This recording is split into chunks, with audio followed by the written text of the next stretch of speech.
बुढ़ापे में औलाद साथ क्यों छोड़ जाती है। जय श्री कृष्णा प्रिय दर्शक बंधु, एक बार पुनः स्वागत है आप सभी मित्रों का आपके अपने चैनल दर्पण ज्ञान गागर यूट्यूब चैनल में। प्रिय दर्शक बंधुओं, बुढ़ापे में कौन सी औलादें अपने माता पिता को अकेले छोड़कर उनसे दूर चली जाती हैं। आज की हमारी ये कहानी बहुत ही खास होने वाली है, इसलिए आप सभी दर्शक बंधुओं से मेरा निवेदन है हमारी इस कहानी को पूरी व अंत तक अवश्य सुने। और यदि अभी तक आपने हमारे चैनल को सब्सक्राइब नहीं किया है तो प्लीज चैनल को अभी सब्सक्राइब कर लें, वीडियो को एक लाइक कर दें, हो सके तो अपने सगे संबंधियों व मित्रों तक वीडियो को शेयर अवश्य करें। प्रिय दोस्तों, आज का वीडियो बिना स्किप किए सभी के लिए देखना चाहिए, क्योंकि बुढ़ापा तो एक न एक दिन सभी पर आना है। जो आज बालक है वो कल युवा होगा, परसों जवान होगा और आगे चलकर उसे बुढ़ापा स्वीकार करना ही पड़ेगा। चाहे कुछ भी कर लो, इसमें किसी की भी नहीं सुनी जाएगी। ऐसा नहीं है कि यदि कोई व्यक्ति अधिक धनवान है तो वो कुछ रिश्वत दे देगा तो बुढ़ापा उस पर असर नहीं करेगा। ऐसा नहीं है कि कोई बड़ा बहादुर है और लोग उससे डरते हैं तो बुढ़ापा भी उसके डर से उसके पास नहीं जाएगा। चाहे कोई ज्ञानी हो, धनी हो, गुणी हो, सभी के हुनर धरे के धरे रह जाएंगे जब बुढ़ापा आपके ऊपर आएगा तब। इसलिए प्रिय मित्रों, ये जानकारी सभी के लिए बड़े ही ध्यान से सुननी चाहिए। आज की हमारी इस वीडियो से पता चलेगा कि बुढ़ापे में औलाद साथ क्यों छोड़ जाती है। इस बात को समझने के लिए इस कहानी को हमें ध्यान से सुनना है। प्रिय मित्रों, किसी जंगल में बरगद का एक बहुत पुराना वृक्ष था। उस वृक्ष पर हजारों भांत भांत के पक्षी रहा करते थे, या यूं कहिए पूरे जंगल के पक्षी उस वट वृक्ष पर किलोले करते थे। कुछ पक्षियों का तो वह वृक्ष स्थायी निवास था। उस वृक्ष पर रहकर पक्षी अपने जीवन के अपार आनंद प्राप्त करते थे। कहते हैं कि हम जब किसी स्थान पर किसी व्यक्ति के साथ एक लंबे समय तक रहते हैं तो हमें उससे मोह हो जाता है। उसी तरह उस वृक्ष पर रहने वाले सभी पक्षियों को उस वट वृक्ष से मोह हो गया था। एक बार काफी लंबे समय से बरसात नहीं हुई, अर्थात सूखा पड़ गया और उस जंगल के वृक्ष सूख सूख कर मुरझाने लगे और वो वट वृक्ष भी पानी न बरसने के कारण सूखने लगा। इस कारण से समस्त पक्षी उस वृक्ष को धीरे धीरे करके छोड़कर जाने लगे और जब वह वृक्ष पूरी तरह से सूख गया और उसके पत्ते व डाली टूटकर नीचे गिरने लगे तो उस वृक्ष पर रहने वाले सारे पक्षी उसको त्याग कर किसी दूसरे स्थान पर चले गए। केवल एक बूढ़ा गिद्ध ही उस वृक्ष पर अकेला बैठा रह गया। उसने देखा कि इस वृक्ष पर रहने वाले सारे पक्षी एक एक करके इस वृक्ष को छोड़कर चले गए हैं। कुछ पक्षियों ने उस बूढ़े गिद्ध से भी चलने को कहा, परंतु उस बूढ़े गिद्ध ने वहां से जाने से मना कर दिया। उस बूढ़े गिद्ध ने अपने मन में सोचा कि मेरा जन्म इसी वृक्ष पर हुआ है, इसी वृक्ष पर मैं खेल कूद कर बड़ा हुआ हूँ, मेरे जीवन के सारे सुख इसी वृक्ष ने दिए हैं। आज जब इसके ऊपर विपत्ति है, अर्थात जब ये जर्जर हालत में है, तो भला इसको छोड़कर मैं कैसे चला जाऊं। इस वृक्ष ने ही मुझे पाल पोस कर बड़ा किया है, दुख सुख में मेरा साथ दिया है। मैं तो इस वृक्ष का ऋणी हूँ, मैं मरकर भी इस वृक्ष को छोड़कर नहीं जाऊंगा। वे लोग बड़े खुदगर्ज होते हैं जो बुढ़ापे में अपने माँ बाप को छोड़कर चले जाते हैं या माता पिता को दुख भोगने के लिए यहाँ पर छोड़कर परदेश में जाकर सुख भोगते हैं, अर्थात घर पर रह रहे अपने वृद्ध जनों को भूल जाते हैं। ऐसी संतान को धिक्कार है जो कि अपने माँ बाप के बुढ़ापे का सहारा नहीं बनते। सोचो, जब तुम असहाय थे तो क्या तुम्हारे माँ बाप ने तुम्हारा साथ छोड़ा था? जब तुम बीमार हुए थे तब वे तुम्हें छोड़कर कहीं गए थे? क्या तुमने जब किसी से झगड़ा किया और तुम संकट में पड़ गए थे तो क्या तुम्हारे माँ बाप ने तुम्हें अकेले छोड़ा था? जब कभी उनके मन में किसी अच्छी चीज को खाने की इच्छा हुई तब उन्होंने वो चीज क्या तुम्हें छोड़कर खाई थी? और आज जब वे बूढ़े हो गए तो तुम्हें उनसे घृणा होने लगी। जब उन्होंने तुम्हारे लिए इतना किया तो तुम उनके लिए इतना नहीं कर सकते कि उनके बुढ़ापे की लाठी बन सको। प्रिय दर्शक बंधुओं, उस बूढ़े गिद्ध ने मरते दम तक उस वृक्ष का साथ नहीं छोड़ा। कुछ दिन और व्यतीत हुए तो वो वृक्ष बिल्कुल जर्जर हो गया, लेकिन वो बूढ़ा गिद्ध उस वृक्ष को छोड़कर बिल्कुल नहीं गया। दिन में थोड़ा इधर उधर घूमकर थोड़ा बहुत अपना भोजन जुटा लेता था और शाम होने पर उसी सूखे हुए वृक्ष पर आकर बैठ जाता था। इसी प्रकार कई दिन बीत गए। एक दिन जो पक्षी उस बूढ़े गिद्ध को छोड़कर दूसरे स्थान पर चले गए थे, उन्होंने अपने मन में सोचा कि गिद्ध काका, अभी भी उसी सूखे वृक्ष पर रह रहे हैं।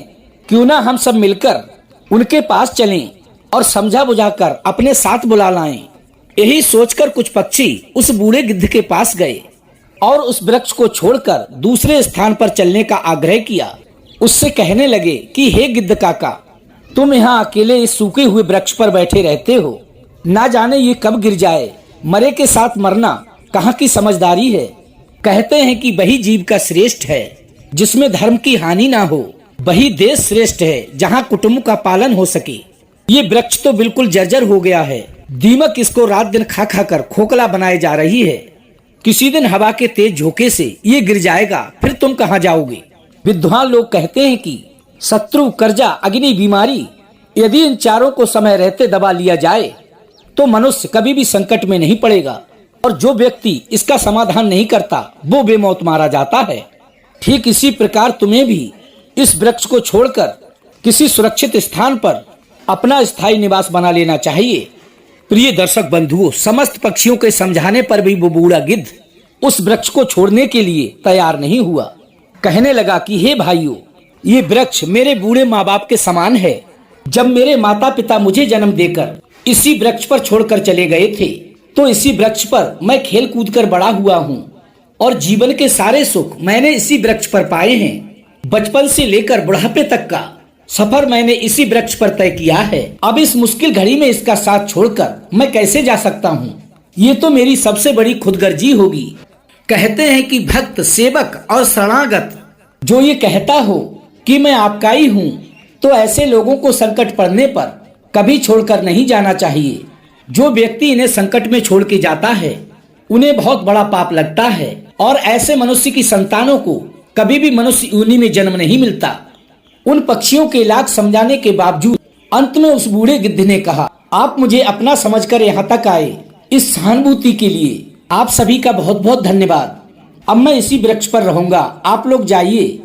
उस बूढ़े गिद्ध की बात सुनकर वो सभी पक्षी बड़े ही निराश हो जाते हैं और वे सभी पक्षी मन में उदास होकर वहां से लौटकर वापस चले जाते हैं। उनमें से कुछ तो कहने लगे, हे भैया, इस बूढ़े के साथ साथ लगता है इसकी बुद्धि भी सटिया गई है।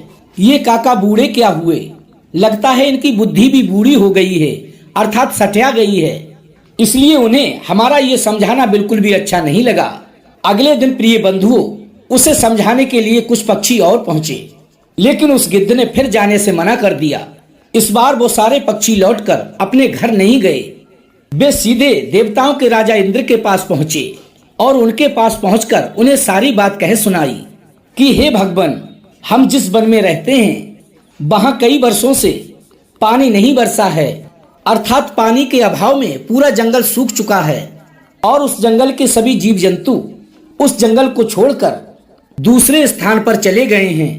पर दुख की बात तो ये है, जिस बट वृक्ष पर हम रहते थे उसी बट वृक्ष पर एक बूढ़ा गिद्ध भी रहता है। हम लोग तो चले आए, पर वो बूढ़ा गिद्ध उस बट वृक्ष को छोड़कर कहीं जाने को तैयार नहीं है और वह वृक्ष सूखकर जर्जर हालत में हो गया है। वो कभी भी गिर सकता है। हम लोगों ने कई बार उन्हें बहुत समझाया, लेकिन फिर भी वो उस वृक्ष को छोड़ने को तैयार नहीं हुए। वो कह रहे थे कि मैं मरते दम तक इस वृक्ष को नहीं छोड़ सकता। ये वृक्ष तो मेरे माता पिता के समान है, इसलिए मर जाऊंगा, इसका साथ नहीं छोड़ूंगा। इसीलिए हे भगवान, आप स्वयं चलकर उन्हें समझाइए, शायद वो आपका कहना मान लें। प्रिय दर्शक बंधुओं, पक्षियों के इस प्रकार निवेदन करने पर देवराज इंद्र ने उनका निवेदन स्वीकार कर लिया और इंद्रदेव पक्षियों के साथ साथ उस वन में पहुंच गए जहां वो बूढ़ा गिद्ध रहता था। वहां पहुंचकर इंद्रदेव उस गिद्ध को समझाते हुए कहते हैं कि हे गिद्धराज, मैं देवराज इंद्र तुम्हें समझाने आया हूँ। जिस वृक्ष पर तुम रह रहे हो ये वृक्ष बहुत ही जर्जर हालत में है। इसकी डालियां सूख सूख कर गिरने लगी हैं। ये कभी भी गिर सकता है और इस पर छाया के लिए एक भी पत्ता नहीं है और आप भी बहुत वृद्ध हो चुके हैं। यदि किसी दिन ये वृक्ष गिर गया तो आपकी मृत्यु हो सकती है। इसलिए इस वृक्ष को छोड़कर किसी सुरक्षित स्थान पर चले जाइए। प्रिय दर्शक बंधुओं, देवराज इंद्र की बात सुनकर वो बूढ़ा गिद्ध कहने लगा कि हे भगवान, मुझे एक बात बताओ, जब मेरा जन्म हुआ था तो मेरे माता पिता मुझे इसी वृक्ष पर छोड़कर स्वर्ग सिधार गए थे। और जब मैं असहाय था तो मुझे इसी वृक्ष ने पाल पोस कर बड़ा किया है। मैं इसी पर खेल कूद कर जवान हुआ हूँ और इसी पर रहकर मैंने अपने जीवन के सारे सुख भोगे हैं। और इसी वृक्ष पर रहते रहते मैं बूढ़ा हो गया, अर्थात मेरा समस्त जीवन इसी वृक्ष की छांव में बीता है। और जब आज इस वृक्ष पर विपत्ति आ गई तो मैं इसे छोड़कर कैसे चला जाऊं। मैं उन लोगों के जैसा नहीं हूं जो लोग विपत्ति आने पर अपने सगे संबंधियों और मित्रों का साथ छोड़कर चले जाते हैं और सुख के दिन होने पर मित्र और रिश्तेदार होने का एहसास कराते हैं। मैं उन एहसान फरामोशों में से नहीं हूँ। आज इस वृक्ष पर विपत्ति आ गई तो मैं इसे छोड़कर कैसे जा सकता हूँ। मैं उन मतलबी लोगों की तरह नहीं हूँ जो सुख में तुम्हारे और विपत्ति में किनारे। मैं मरते दम तक, आखिरी सांस तक अपने बूढ़े माता पिता तुल्य इस वृक्ष का साथ निभाऊंगा। उस वट वृक्ष के प्रति बूढ़े गिद्ध का ऐसा अटूट प्रेम देखकर देवराज इंद्र बहुत खुश हो जाते हैं और कहते हैं कि हे गिद्धराज, मैं तुम्हें वरदान देना चाहता हूँ, बताओ तुम्हें क्या चाहिए। तब वो गिद्ध कहता है कि हे भगवान, यदि तुम देना ही चाहते हो तो मुझे तो कुछ नहीं चाहिए, लेकिन इस वट वृक्ष को वरदान दे दीजिए ताकि ये हरा भरा हो जाए और इसकी आयु बढ़ जाए। मैं तो वैसे ही बूढ़ा हो चुका हूँ, थोड़े बहुत दिन का जीवन मेरा और शेष बचा है। मेरे बाद इस वृक्ष की छाया में हजारों पक्षी सुखी रहेंगे और सभी का भला होगा, तो मुझे भी अति प्रसन्नता होगी। उस बूढ़े गिद्ध की बात सुनकर उस वृक्ष को देवराज इंद्र ने फिर से हरा भरा बना दिया और मेघों को आदेश करके घनघोर वर्षा करा दी, जिससे उस पूरे जंगल के वृक्ष हरे भरे हो गए। अब चारों ओर हरियाली छा गई। जो जीव जंतु पशु पक्षी उस जंगल को छोड़कर चले गए थे वे फिर से उसी जंगल में वापस लौट आए और उस वट वृक्ष के ऊपर बैठकर किलोले करने लगे। अब तो वे सभी पक्षी उस बूढ़े गिद्ध की खूब सेवा सत्कार करने लगे। उनके लिए भोजन पानी सब वहीं लाकर देने लगे।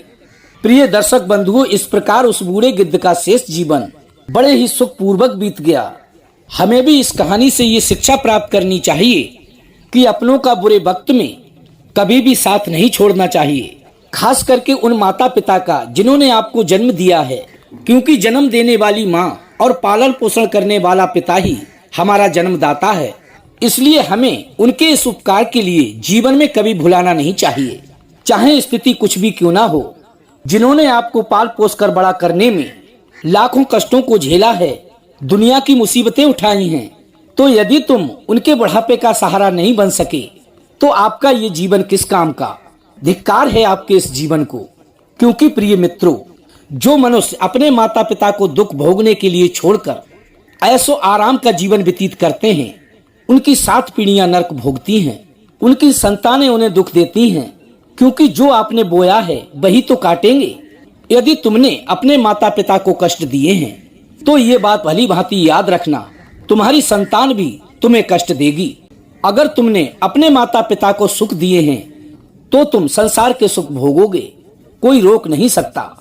और यदि तुमने अपने माता पिता को सुख दिए हैं तो तुम जीवन भर सुख भोगोगे। यही जीवन की सच्चाई है। तो कैसी लगी प्रिय दर्शक बंधुओं आज की हमारी ये कहानी? यदि अच्छी लगी हो तो वीडियो को एक लाइक कर दें, चैनल को सब्सक्राइब कर लें, हो सके तो अपने सगे संबंधियों मित्रों तक वीडियो को शेयर अवश्य कीजिएगा। प्रिय दोस्तों, फिर मिलेंगे इसी प्रकार की ज्ञानवर्धक चर्चा के साथ। इसी के साथ प्रिय दोस्तों, राधे राधे, जय श्री कृष्णा।